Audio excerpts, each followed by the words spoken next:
So the question is, do you wash your parts? Now, whether you're buying them used from a Brick and Minifigs or you're buying them directly from a Lego store's Pab wall. Now, if you're not familiar with Pab wall, it is the pick a brick wall that is located in Lego stores. So whether you're buying it from there, do you end up washing your parts? Now, the reason why we're making this video and questioning all of this is we have released a couple of videos over the past couple of weeks showing off our PAB hauls and how much money you can save, how many pieces you can acquire, and all of that good stuff. But we never delve into what happens after that video is done and the steps that we take to take care of our Lego bricks. So that's the reason why we are putting this video together. But one of our questions is, do you wash them? Now, the reason why we're saying this is on several occasions, whether at the Lego store or at our local Brick and Minifigs, as we are acquiring parts, everybody's talking, everybody's vibing, looking for the pieces that they're looking for, and we'll just happen to say, well, oof, this is a ton of parts. Now we got to go home, sort them, and then wash them. And then we end up getting like this blank stare, or even the question of like, why do you wash your parts? So after that occurs, Michelle and I always think to ourselves, are we the outliers? Like, are we overthinking things? Are we thinking that parts should be washed because of X, Y, and Z, right? We always kind of question ourselves. Now, the reasoning to why Michelle and I always wash our parts, and we'll get into detail of what parts we do wash, it's because we've seen some things. Look, kids are going to be kids. I remember being a kid and coughing into my hands and sneezing into my hands and then touching things, right? Kids are going to be kids, so you can't expect them to be, doing all the right things. But we've seen some adults do that as well. And so after seeing those things in the Lego store or the local BAMs, it just really kind of drives home the issue that you have no idea how many people have touched these parts, whether they've been sneezing or coughing into their hands, and all of that, and how grimy these parts can be, that we always wash them. So now the next thing is, well, when do we wash our parts? Like, which parts do we indeed wash? Now, if they're coming brand new out of a set, no, we don't wash those parts. Or if we order them directly from Lego.com, because more than likely they're being picked by a robot, we don't wash those parts. But everything else we do. Or, well, there's one exception. Let's just say we go to a local Lego store and we ask, hey, do you have any parts in the back that maybe you don't have on the wall, which we did describe in a video. Again, we'll be putting links in the description to watch all those videos. But we have asked them before, do you have any parts in the back? And they're like, oh yeah, we do. They bring out a brand new box. They cut it in front of us. We're the only people that are getting from the box. We don't wash those either, right? Because, well, nobody else has touched them. And just talking about this, I feel like maybe we're sounding weird in this video, but I think it's a legitimate question to ask.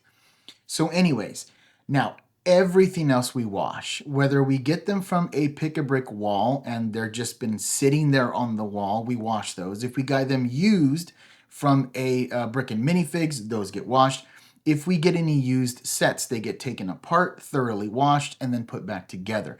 So anything that is used or has had the potential for a ton of people touching them, we wash them thoroughly.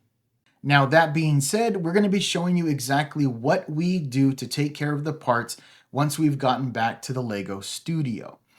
So we're going to go through step by step what we do and then give you some tips if you don't know how to take care of Lego parts that you have bought used or from the Lego store if you're wanting to wash them.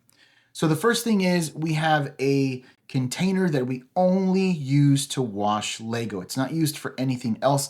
It is kind of like whenever we have to wash something, we know exactly what we're going to be using. It just makes sense. So once you throw your parts into this container, you're going to be adding some detergent. Now, again, Googling and checking to see what is okay to use. As long as you're using like soap detergent, dish detergent, stuff like that should be okay unless it has any kind of really crazy chemicals.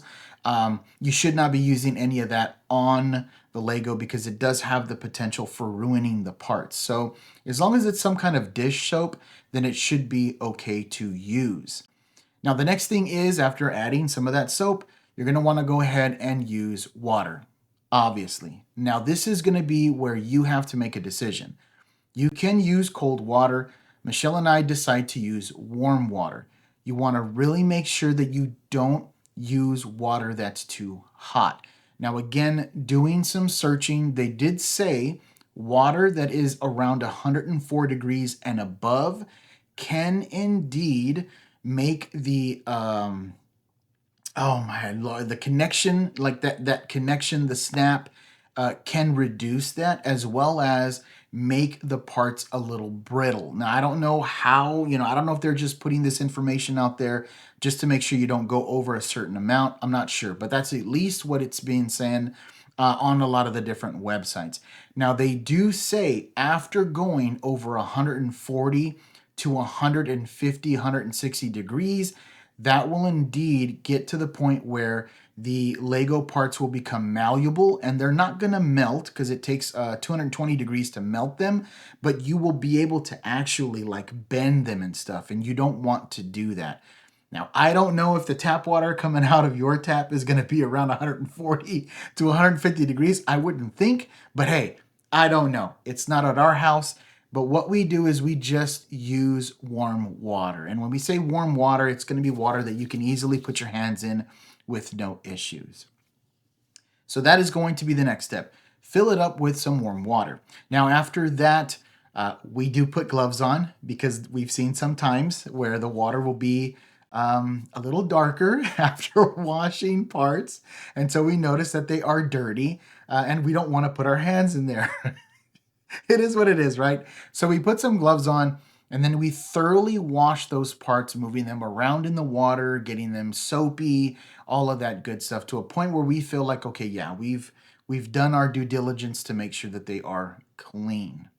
Now, after doing that, it is time to be rinsed. So we put the parts in a strainer, allow for all the water to be rinsed out, and then we go ahead and just run some cold water over it, trying to get rid of as much of the soap as possible. But we're not done yet. So we go ahead and put them back into the container, which, by the way, has been washed out with warm water to get rid of anything that is in there. We put them back into that container, fill it up with cold water, and really make sure that we have gotten rid of all of the soap in general.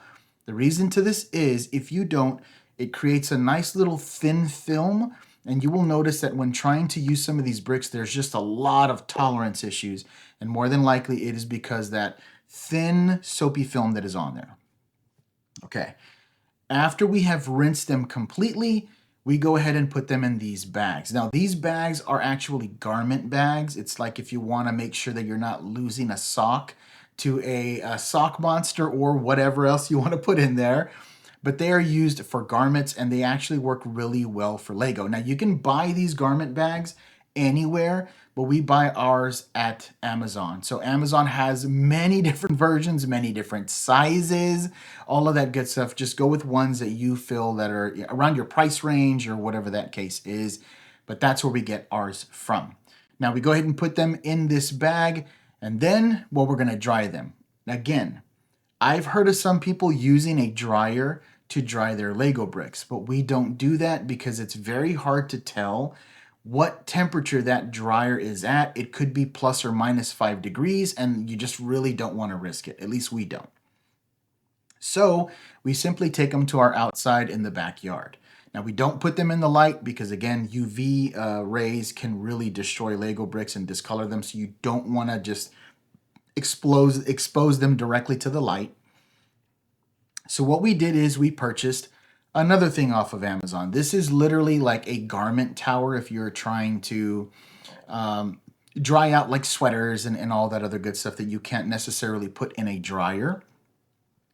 What these things are meant to do is to stack them on top of each other to create that distance so that, air can hit it from the bottom and the top. So what we do is we just lay them out completely, and then we put our parts on here after we've gotten in the bag. Now, just a little bit of a pro tip. If you want to increase the time, how fast it does dry, Shake the parts out as much as you can to get rid of as much water, because remember, they're bricks and sometimes they can hold water inside of the brick. So shake them out, gets rid of the water. Then we place them on to this garment, whatever you want to call this thing, but it is just meant to dry.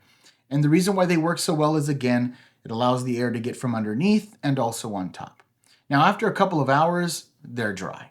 So that's great.